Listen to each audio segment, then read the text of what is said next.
You know, there's nothing like cracking that cellophane and pulling that record out. It just smells great.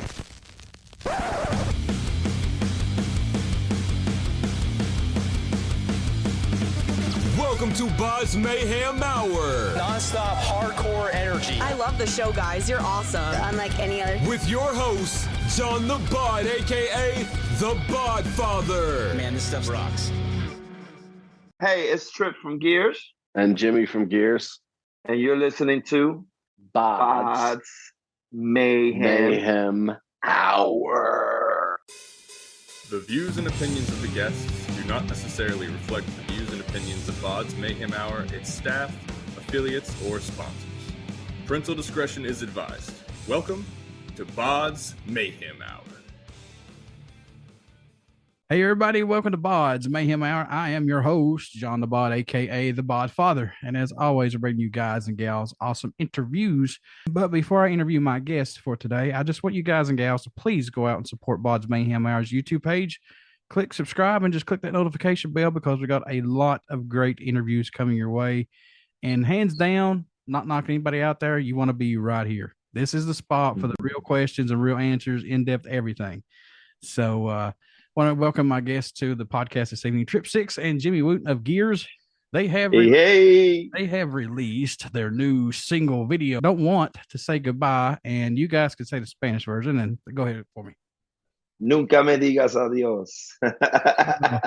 With a taste of Miami heat, and Yes. I like the little taste of the little flavor of the Latin music in this because we're going to talk about all this. We're going to talk about all this. So, Good, man. How are you? doing awesome. Glad to have you guys on here. So, Excited, man. how excited are you guys to have this new single video out? Don't Want to Say Goodbye. Tell me exactly, how this come about. How excited are you guys to have this out finally? We're super excited to have it out, man. We've been dying to do something like this for a while. And we finally, got with the right team and the right set of people to get it done. And man, it's been a wonderful ride. We always wanted to do something to represent our culture and our city, Miami. And yeah, man, Nunca Me Digas Adiós is the banger. We're very happy for it. See, I can't say that very good. I'm glad you could say that, Brett. Jimmy's making fun of me. I'm listening at him. Yeah, it's not making fun, man. It's not making fun at all. How did this song come about to respect or hold on to a memory, but it's time to move on and live your life?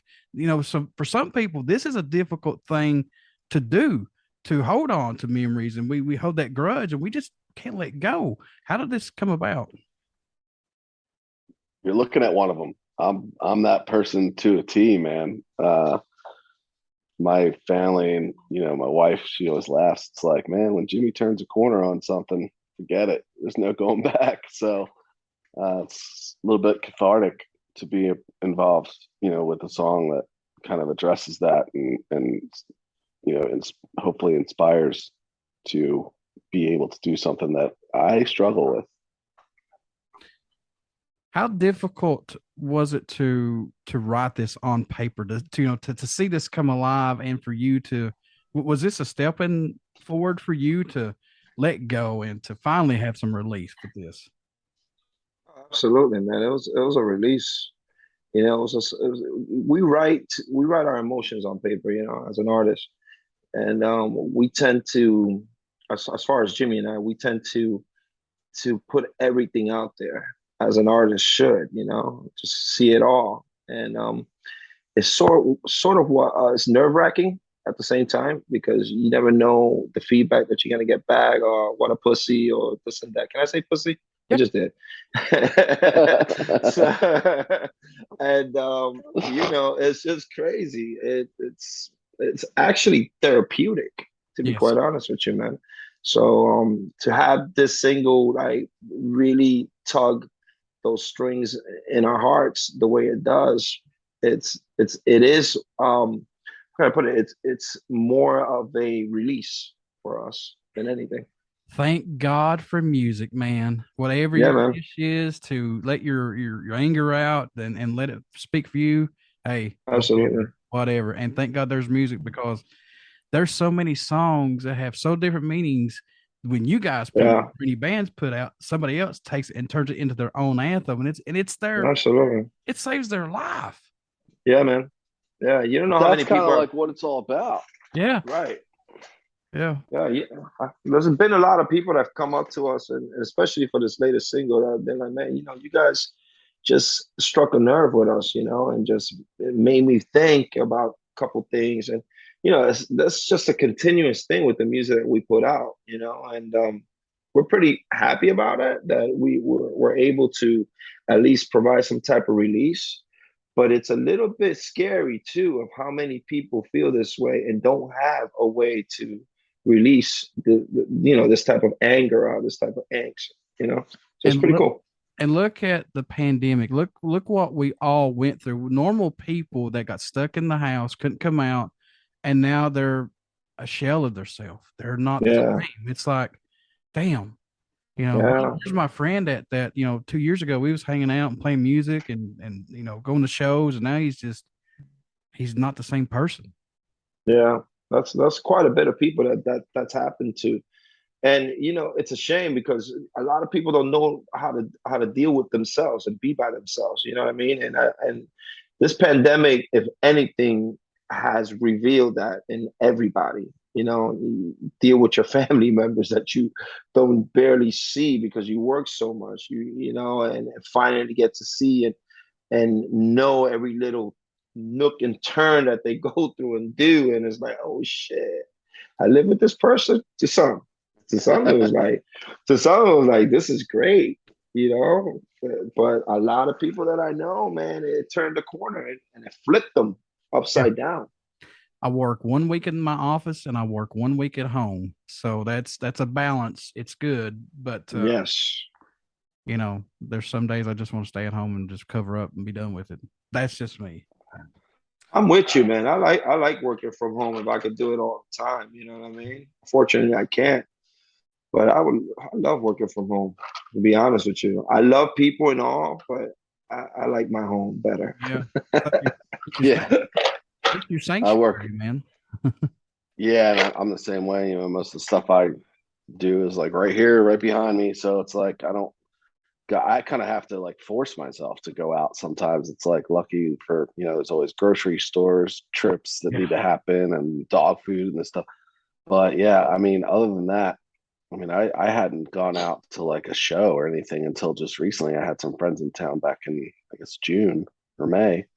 And that was really the first time I had been out, and to this particular venue. And everybody's like, oh my God, where you been? And I was just like, man, I'm just hiding out, because I don't know. I think being in the music industry, you have a very unique look at the pandemic and the remnants of it, and the carnage, I guess you could say, just because I feel like the music industry was an industry that was kind of forgotten about. It's like you couldn't do anything. Most of us are, whether you're a music industry professional or a band, there was no PPE for us, so to speak. There was no, enhanced unemployment for us. We weren't allowed to go out and play shows. I couldn't, book shows for my clients. There was nothing that you could really do. And we were the last thing, we were the first thing to shut down, and we're the last thing to come back. And, now the ruins of it is, so many independent venues closed down. Those are really important to mid-level touring bands and developing bands, and those opportunities just aren't there right now. So I'm so sorry. Go ahead, Jimmy. No, so like I was just going to close with saying, so in a lot of ways, we're our industry is still dealing with it. I've seen a lot of bands, and I'm not knocking these bands. I'm glad they did it, because without it, man, people probably went crazy. And I don't mean that in a bad way. I'm just meaning we need a fix for music. A lot of bands did live streaming. I know the Dropkick Murphys did 2 excellent, phenomenal shows. I love Dropkick Murphys of all kinds of music. That was really cool. But I finally got to get out and go see a show. I went to see the Trinity of Terror tour. They had Motionless and Black Brides and Ice Nine Kills. Oh my God. If you love horror, folks, there's your band right there. All those bands are dope, man. Yes. And I'm telling you this right now, guys, not seeing a show over 2.5 years, man. Yeah. I had chills up on me. I was like, oh wow. Now it's coming back. I was like, this is what it's all about. So I was like, this is awesome. Awesome. I gotta know this though. And I know Jimmy's not from Miami, but I'm just gonna throw this out here. Being from Miami, the band wanted to represent the culture, the Latin side, but not take away from the band sound. How important was that to add that to this song, or you guys' music in general? I don't know, man. To us, for Jimmy and I, man, when we go writing in the studio with our team, it's basically what we want to do at the time. So we set for this record to be that type of deal, have that the percussion, the Latin percussion, the guitar, the acoustic guitar, and all that stuff, and it was just something for us. It wasn't, I don't want to say hard, because everything we do, it has some degree of difficulty, but at the same time, and it was a lot of fun, and it sort of came natural. You know what I mean? So we didn't struggle with it at all. It was pretty cool. I think a lot of it, yeah, and I think a lot of it too was, kind of stepping out of the box and working with, new people, and kind of that they didn't kind of got to start up like fresh with them, and bring, this was one of the first ideas that Trip wanted to bring to the team, and everybody just really embraced it. So it was one of those things where we didn't necessarily have a formula, so to speak, that we were looking to stick to. So there was no kind of like workflow already. It's like, okay, we've done so many records, we, let's just go in and do another one. Yeah. So it was kind of, I think that freshness of the, kind of feeling each other out still in the room, and, trying to figure out, what's going to work here. And, just honestly getting Trip and me, out of our own habits, trying to get us to really look at developing things differently. And I think that was a big part of why, you say it came so easy. It's because we weren't fighting any kind of current that we were, currently going through. We didn't already have ideas, before. It's like, this was like a brand new thing. So we kind of didn't know what to expect. And, obviously we thought it would work out, but there's always the possibility that it didn't. And so I think when you're kind of apprehensive or cautiously optimistic, and then things start to fall in place, it's like, all right, yeah, this is good. Like, that in turn will like get the, all the cylinders firing, and get everybody really, excited and inspired. And I think that's when things come a little bit easier. But going out of that comfort zone, guys, I mean, did it make you a little nervous though coming into this? Like, oh God, I don't know what to expect. What these guys want to do? Do they want to make a sound that we're not? I mean, let's talk about that a little bit. Oh, that's every time, man, when you work with new producers and new people. One thing I could say, working with Dawson, Chris Dawson, and Jimmy Beatty as our producers, it was an epic moment. I mean, not to take away with working with Corey Lowry either. That was an epic moment as well, and it was just, it was, again, I don't want to say easy, but it was very comforting. You know what I mean? And the way I've worked with a lot of producers before, but with this set of producers here, it was just a different level for me, at least, as far as how they were so involved, and within the production, and not to take away from other producers that we worked with, but with these guys, it was just something, for me at least, was just the involvement that they were with us. It was just, they made you feel comfortable, they made you do your work, and you busted your ass pretty much. And we wouldn't accept, all of us as a team wouldn't accept anything else than that. You know what I mean? So it was cool, man. I do want to ask this because you came in and you had this beat that you wanted to use, but they're like, let's try this. Let's just try this just to see how it fits. And it's like it was a meant to be thing, if that makes sense. Yeah, man.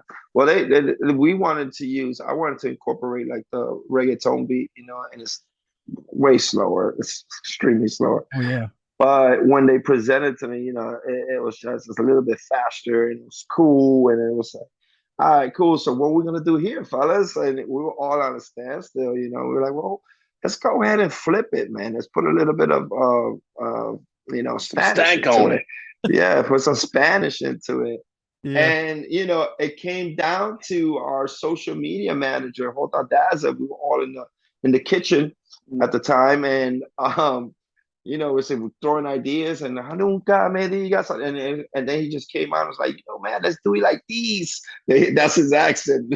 Let's do it like these. Nunca Me Digas Adiós.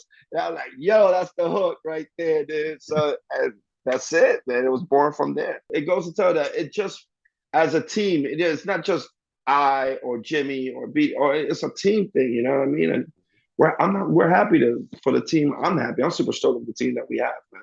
It's awesome. I gotta say, man, when that kicks in, it's like that song goes to another level. And I'm not Yeah, lying. When it dude. starts out, it's just like you're sitting there, it's like, all right, then and then it hits Yeah. you. Oh God. This is what I'm talking about. So this song is absolutely great. And I'm not saying you guys are on here. I'm just saying this is a valid ballpark deal for sure. Thank you. Thank you very much. So this song, is this a brand new track that didn't make a previous album or EP that was left in the vault, or is this totally a brand new song? This was the very first song that we worked with Dawson and Jimmy on. So this was, it's been recorded for a while now, around maybe a year, a little bit more than a year. And, we did a batch of songs, and, we were trying to like figure out which one, this has been, a personal favorite of mine. I know Tripp's too. But when it's time to pick the single out of this batch, we ended up going with a different song, Wasteland.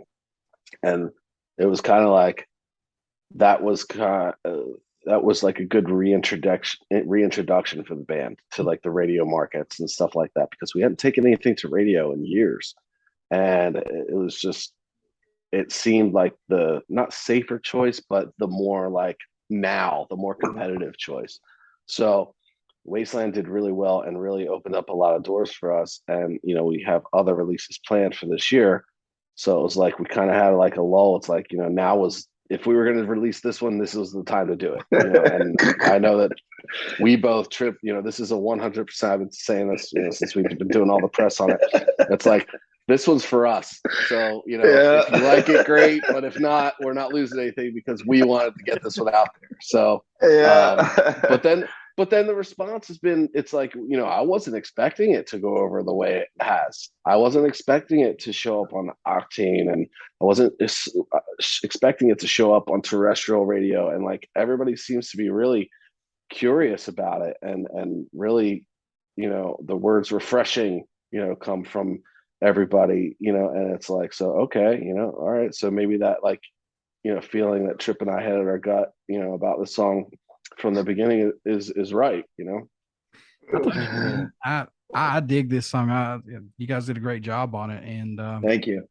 I can't wait to see the other stuff that you guys are going to come out with too. So yeah, I'm glad they paid this favor to you too. We had to sneak it in there, man. Our schedule for the next year is very busy, and we're going to be doing a few more releases. So it's like Jimmy said, we had to sneak it in there, because if it's now, if it was later, forget about it. Yeah, got done. You know what I mean? So it's got to be that perfect timing. That's it. Let's go. yeah, exactly. So did the track totally end up sounding different than what it was intended to when it was first brought to the table, other than the beat you wanted to go with? But did the song change any at all? No, not at all. No. Not really. From like the first Skeletons, lyrical content and melodies, between Tripp working vocally and us all kind of throwing our own, flavors in on the lyrical stuff. But, basically, I mean, that track was pretty on point from the Skeleton on. I was working with JT Islands, who shot this video, guys. How was working with him on this? That man is a god. He's a god, dude. Trust me when I tell you this. Mark this down. Put it on stone. He's gonna be one of the baddest videographers in the music industry. Mark my words. That man is. If you talk to any artist that work with him, he already is. But he's severely underrated bananas. As far as like the critical acclaim of music. But dude. He's bananas. I can't wait. Man. I can't wait till we can't afford to use him anymore. It's gonna be great. That's what it's all about.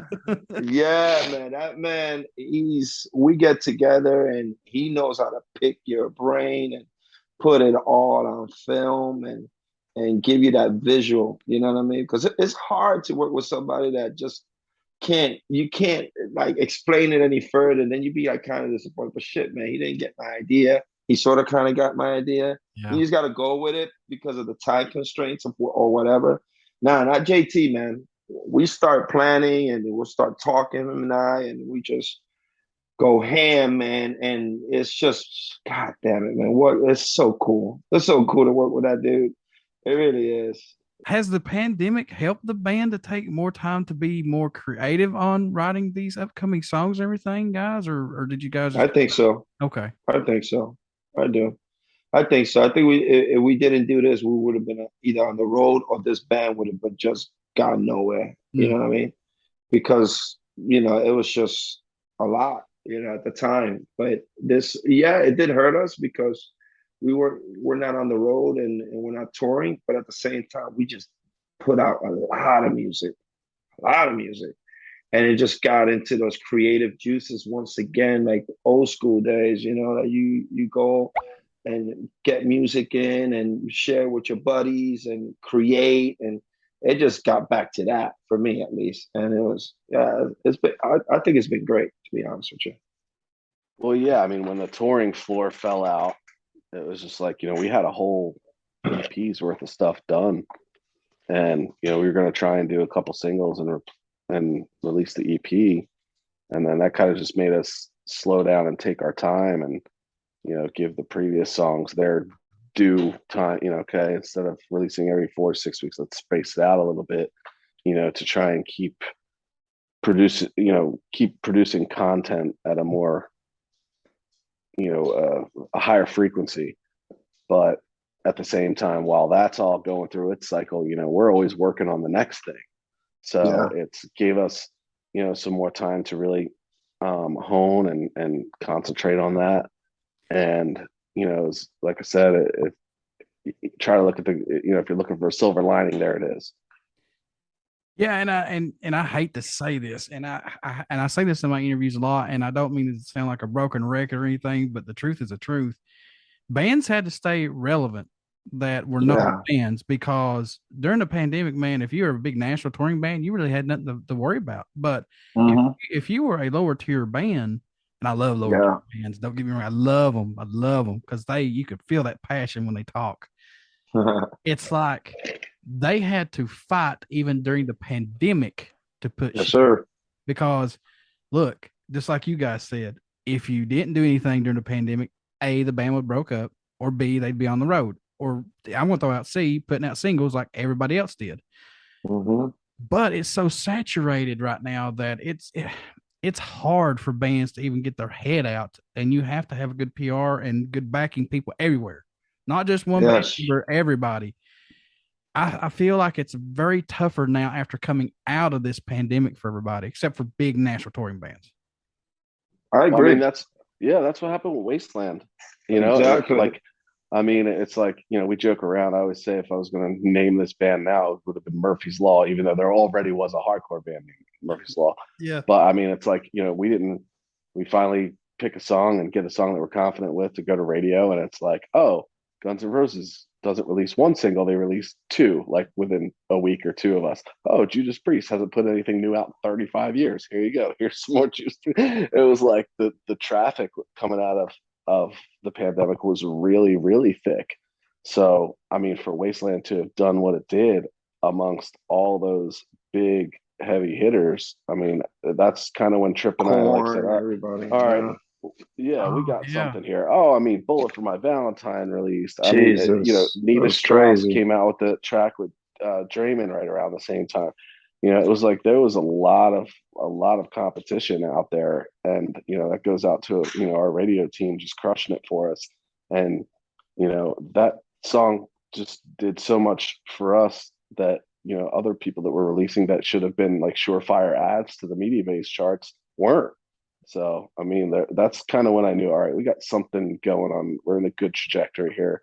We should probably stick it out and look at some other stuff. And I'm a huge Black Label Society fan, and that new album that they put out around Christmas time last year during the pandemic, of course, that album felt so natural. It didn't feel rushed. It felt like their time. I mean, it was bad. Yeah. And Zach didn't have like 20,000 minutes of solos, let's say, and he let Dario come in and play too on some solos, which I thought was great. And Zach letting go of the reins a little bit, but that album, man, just was fucking phenomenal. You guys are right. There's a lot of good stuff that came out, but just like, it's like they come out of the woodwork though. Once, like Jimmy said, Judas Priest, Anita Strauss, and then all these. That's because nobody had nothing to do. They couldn't tour, so they gotta do something, man. And I'm pretty sure everybody was like, labels were like, well, we gotta put something out. We gotta do something, make some money. Yeah. So there you go. Everybody just came out, but it was great to be amongst all those greats and still chart and still do pretty good. You guys were just on Octane, right? Or no? A couple months ago, getting ready to? Yeah, no, we're still on. Us on a test drive right now. Yeah. Mm-hmm. Okay, are you guys going to release just singles and then release the album or an EP? What's going on, guys? What's going to happen? Or is that the $1 million question? I'll let Trip answer that one. That way, if he lets out any secrets, the team won't be mad at me.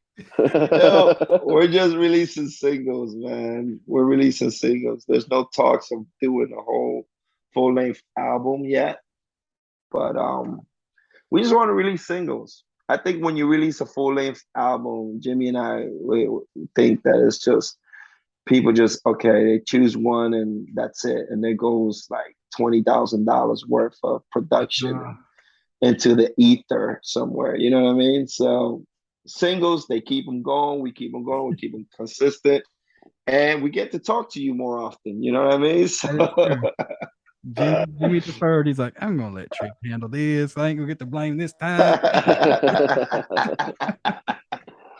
No, I mean, it's singles. Like, I mean, for multiple reasons.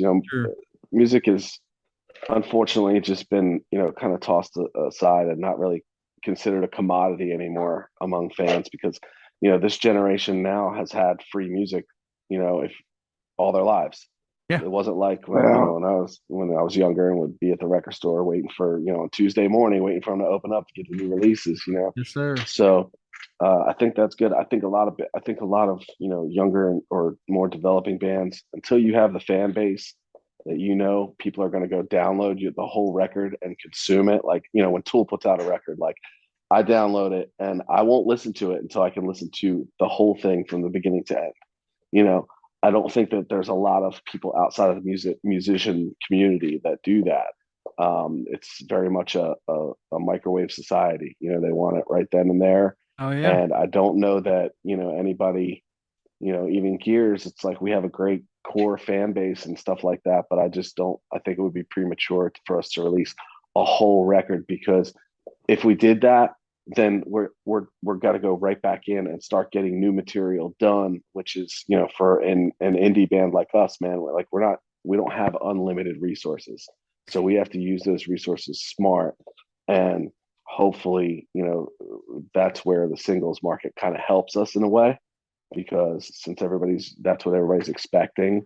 But yeah, I mean, if it was up to us and we had those big label budgets, I mean, Trip and I were on the phone the other day talking about later on doing some sessions and stuff, and Trip's like wanting to go in and track 30 songs and then pick the best ones. And I'm just like, yeah, dude, so let's figure that's going to be about say we did a song a day, and that's a tall order.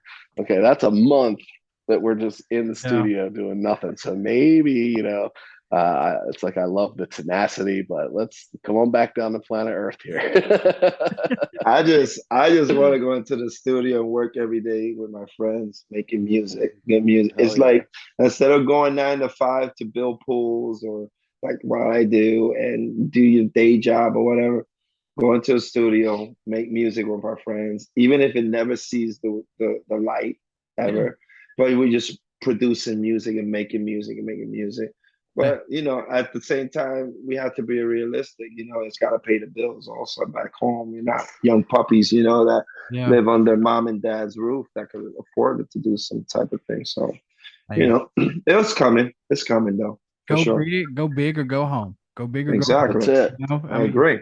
Throw shit against the wall. It's either going to stick or not, and move on. That's all you can do. You never know, baby. You never know. And Jimmy, I want to step back here and talk about this a little bit. They'll never know the pain of being young like I was and having to go to the drugstore or to the farm or to the grocery store or some baseball card shop and having to buy a Hit Parader, Circus magazine, rip and have to read about shit and buy the magazine and be like Metal Edge. Yeah, and be like, it sucks. I don't know about this. Your favorite band's not in there, you get pissed. It's like exactly, man. Exactly. It's like, I mean, we're not that old, but we're just old enough to remember that. And it's like, man, you kind of wonder, it doesn't make me wonder why the music industry is so much different now. It doesn't, there's still, I mean, hell, MTV doesn't even play music videos anymore. It's like when you put a music video out, that's to accompany your song, give something visual to people to connect with, because I feel like people connect on a bunch of different levels. There's songs that I can't necessarily remember the name of them, but I remember a certain image or visual in a video that I'm like, oh man, I remember that hit me like a ton of bricks. Yeah. The mystique is gone. I mean, that's what I was getting to. That's what I was going to go to. The mystique is out the door. There's no more, man. Yeah. And as an artist, you got to be so involved on your socials and engaging with your fans. I mean, we do that anyways, Jimmy and I, when we out on tour.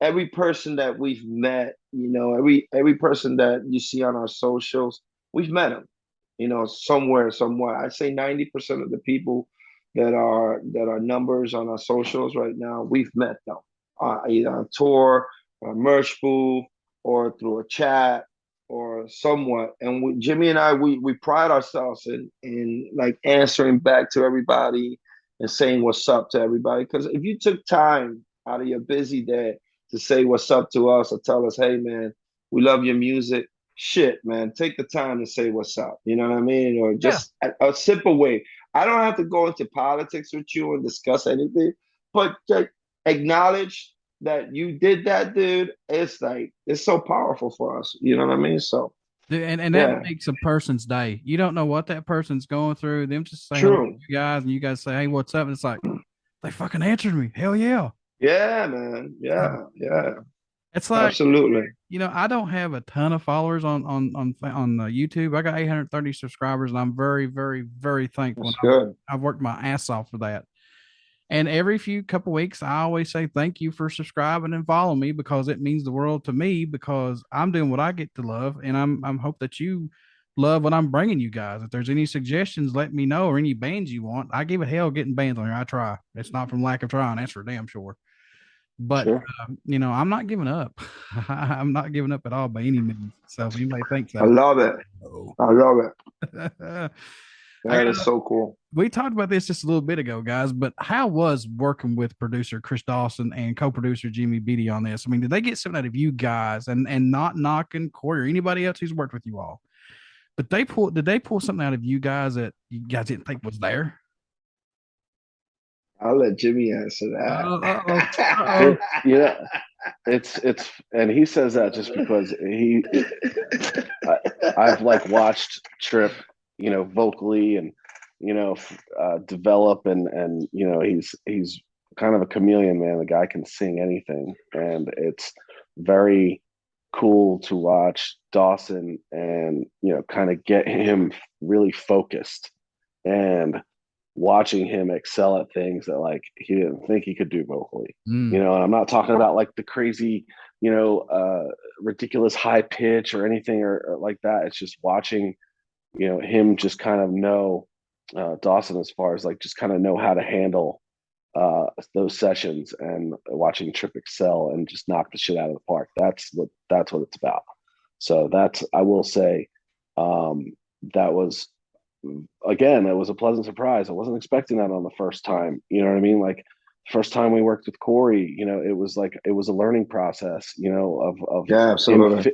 him figuring out, you know, what you know, Trip's tendencies are, or my tendencies on drums are, you know. So, you know, just kind of like breaking us out of the box without totally making us a different band or selling the soul of the band, or, you know, sacrificing anything that we, you know, had done before. So it, you know, like your first question about like, you know, mixing this, you know, Miami flavor, because yeah, we all lived there, you know, at some point in time, and you know, I have a special attachment to that city, and Trip's still there, and you know, it's like that type of thing.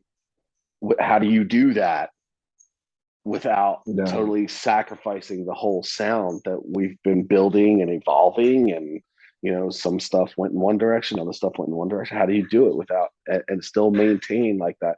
You know, I hate to use the term signature, because I mean, who are we? We're fucking gears, you know, whatever. But it's like, you know, how do you do that with still trying to stay focused and competitive in the marketplace, but not like, oh, here's a single, you know what I mean? That kind of thing.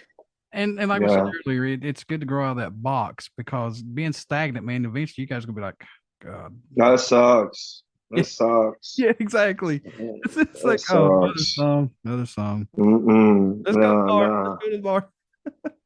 I can honestly say, go ahead. Yeah, you were gonna say what I was gonna say, but go ahead. I can honestly say there's never been a time with this band, and trust me, there have been times with many other bands, okay, where I've been like, this isn't like, I'm not excited about this. You know, it doesn't turn me on. It doesn't light the fire. Like, I mean, okay, you're going to put it out. Great. We don't really care. You know? It's but that's not, like, never have we done not one song, even songs that never even got a video or never got a release, or, you know, we're just, you know, I never felt like that with this band, you know, and I think that's what keeps us both here. I think you know, every like Jimmy just said, man, every song that we've done since the conception of this band from the beginning, man, it's just been, we're proud of. You know what I mean? And can you see the growth from the first album to now? Oh yeah, you can definitely see the growth.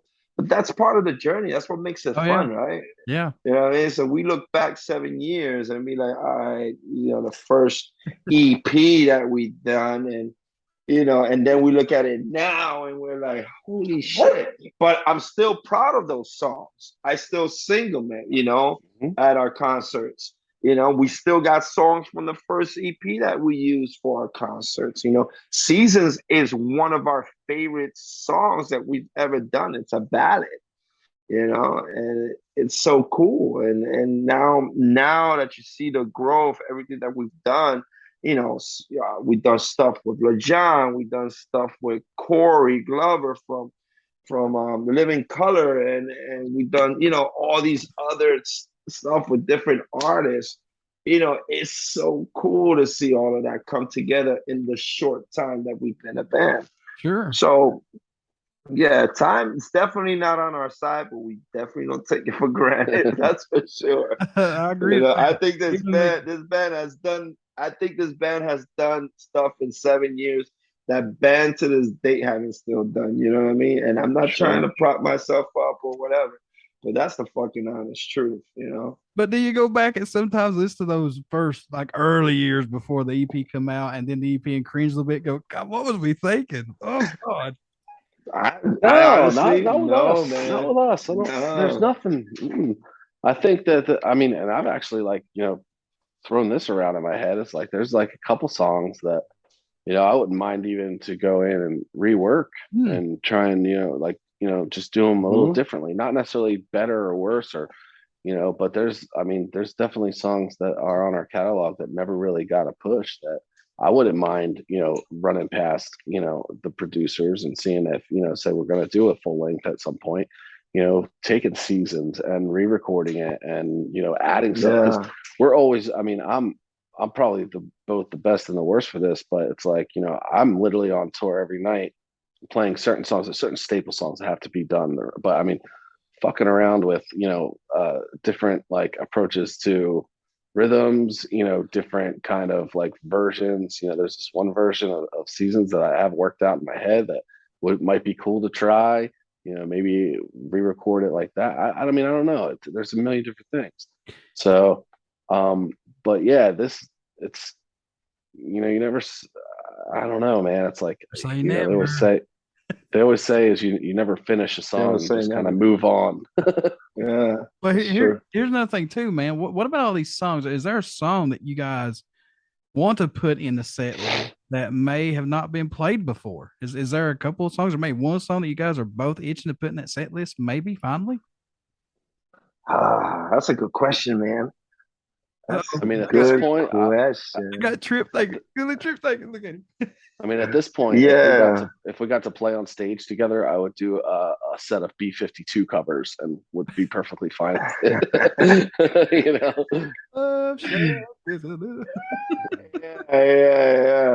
I don't know, man.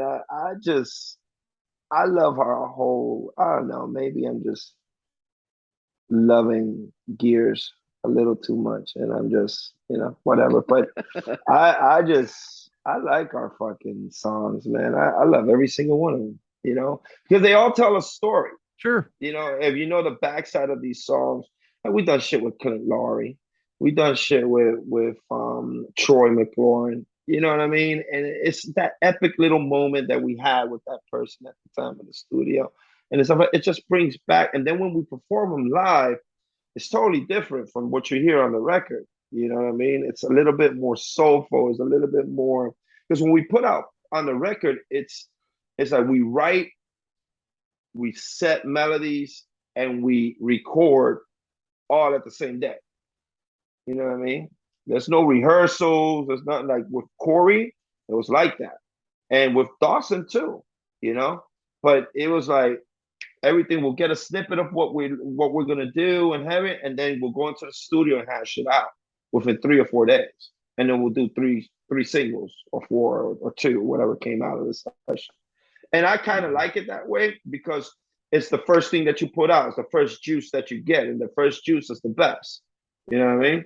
For me, at least. So doing the same thing with Dawson and Beatty, it was the same I guess, way of what we're used to, and there's just, I don't know, man, it's a certain love and memory behind every track that you like, what is this? What I mean? So yeah. I know you both had a ton of music growing up, and I know you still have a ton of music that you listen to today. But you have that go-to album or song that you find yourself going back to listening to from time to time, even from the I can't say that word, nostalgical era, but is there an album or song that you have to have? You have to listen to it eventually. Ooh, yes, my album is either Purple Rain or Sign of the Times by Prince. I love those 2 records. I love those 2 albums. I know, but I'm a singer, dude, and I'm a performer. You know what I mean? And to me, what was Prince, Michael Jackson, George Clinton, James Brown, those cats were like sick on stage. You know what I mean? And I always wanted to be that type of artist. Have great vocals, but at the same time, entertain. And when I see, like, I remember going to the video store and like putting Sign of the Times on the list, before you had a list. And when the video came in and like goes to you, I will like literally blank out the whole year to get the video. I swear to God. When Blockbuster came and blew all those little small mom and pops video store out, I still with the video, dude. I think I got it somewhere. So yeah, dude, those 2 records for me are like a blast from the past. Anything like from James in the back of the day, Hendrix also. Oh yeah, goodness, yeah. But what got me into rock, I'll be honest with you, and I always say this, it was Living Color. When I first heard Cult of Personality when they came out on Saturday Night Live, dude, that's flipped the switch for me. I love Living Color, but the one I like and love Cult of Personality, but the one I like a little bit more, is Glamour Boys, because you know, it's like the little rich boys and all this stuff. I love it. This is good. Those guys can sing. They can flat out nail it. Yes, sir. They're badasses, man. Yes, sir. Go ahead, Mr. Jimmy. Man, I don't know. Mine is ever evolving. Like, you know, I'm a huge Prince, David Bowie. You know, that's kind of the stuff that I tend to gravitate to. You know, some Nine Inch Nails stuff. You know, then I mean, even like Zeppelin. Like, I would never be able to live without Zeppelin records. That's for sure. Just being a drummer, and you know, John Bonham. Like, the craziest thing about most, you know, people that aren't drummers don't know about him is, like, you know, it wasn't always the notes he played, it was the notes he didn't, and the space that he created, and you know, the stuff that was happening that you didn't hear.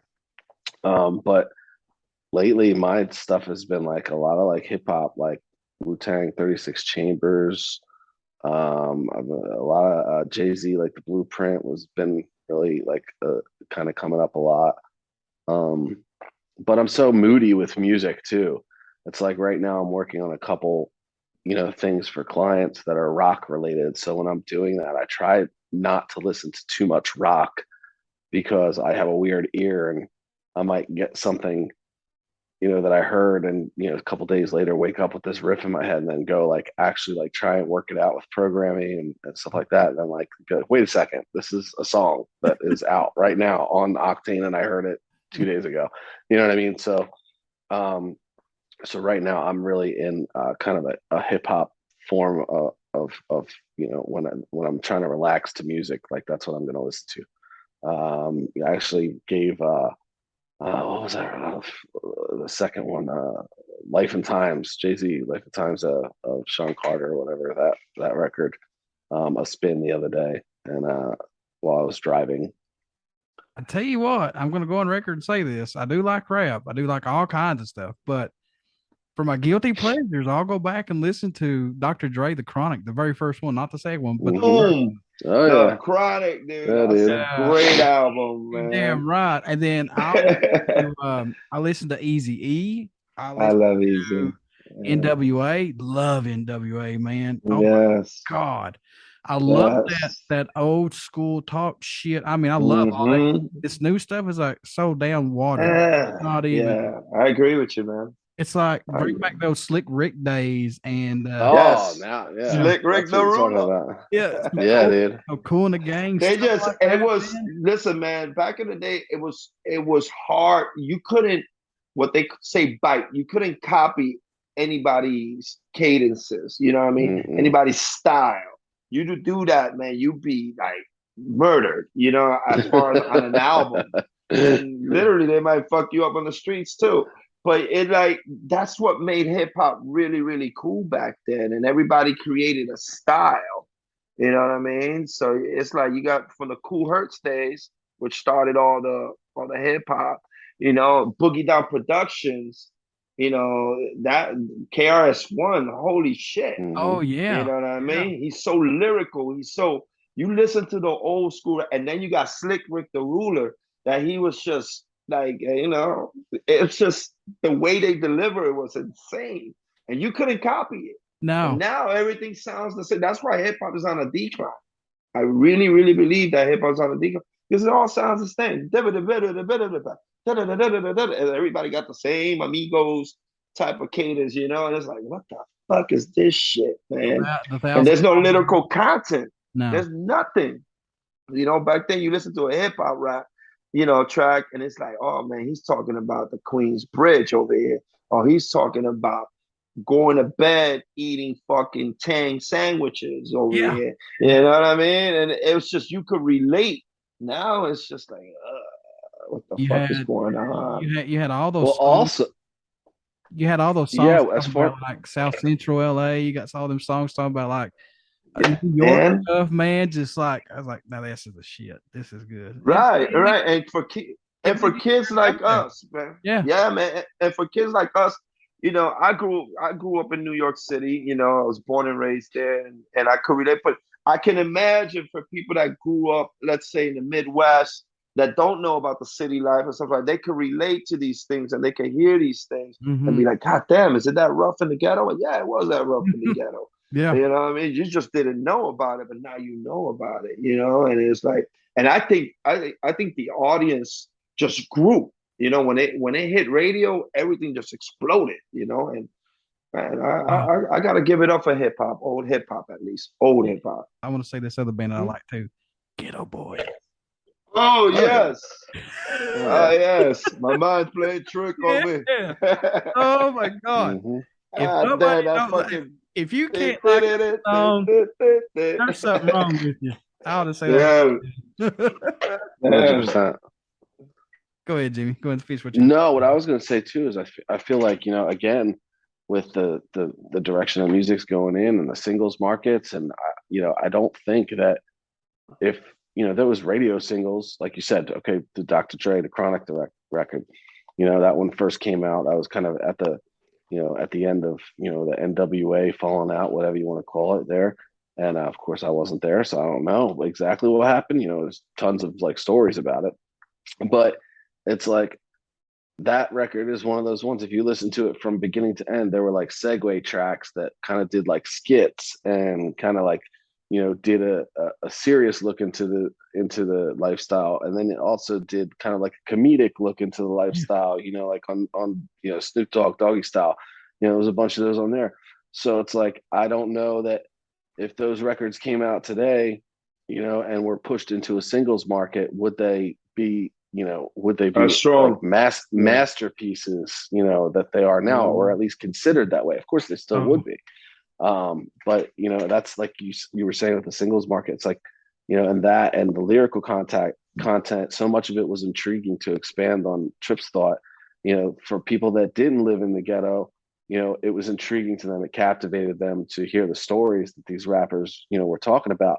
But now, I mean, like lyrical content, our society is so desensitized. Like, what shocks people? What intrigues people anymore? You know what I mean? It's really crazy. Because I mean, it's like kind of, you know, there's not too much stuff that could be said or done that I feel like would really surprise anyone, because all those limits have been pushed. You know, that's unless my you do point of like view. Unless you do like Tekashi 6ix9ine and just, you know, tell on everybody in the, you know, in the ghetto. Hey, that would get you likes for sure. Yeah. Oh man. All right, Tripp and Jimmy, how can folks stay in touch with you guys? Buy this new single, Don't Want to Say Goodbye, and everything all Gears related. How can they do that, my friends? If you go to gearsofficial.com, that's our website. We kind of have all the connections there. You know, the YouTube, Instagram, Facebook, you know, all the you know, merch store. If there's anything, you know, if anybody wants to buy some shit. Yeah, that's probably the easiest way. But if you're on, you know, each separate platform, if you put the words Gears and Official and Band probably together, you'll find us. Yeah, for sure. And before I let you guys go, would you care to do a promo for my show? Of course, let's do it. Hey, it's Tripp from Gears. And Jimmy from Gears. And you're listening to BODS Mayhem Hour. Everybody stick around. We got some great stuff coming up, and you only hear these interviews right here on BODS Mayhem Hour. Please get out and check out our Facebook page. It has our podcast link and that YouTube link that you guys need to subscribe to. Just subscribe and click that notification bell. That helps me and that helps these bands out. And plus, these are great freaking interviews. Hands down. Real questions, real answers, and in-depth interviews as well. I also want to say, get out and check out Gears. Pick up everything these guys have gotten out there right now. Don't Want to Say Goodbye, and all their other stuff they have. Please give them a fair shot. And I guarantee you'll like at least 2 or 3 of songs by these guys. Come on, give them a chance. And I want to say that I'm affiliated with Metal Inc. Forum Obscure, which is an online magazine that deals with obscure art and album reviews. And also, I'm affiliated with the Diary of the Madman, the Ultimate Ozzy Osbourne podcast with Dan and Josh. They know more about Ozzy Osbourne than Ozzy Osbourne knows about himself. Trust me. Trip and Jimmy, thank you so much for doing this awesome interview with me. Thank you so much for having us. It was a pleasure, man. Thank you so much. Pleasure.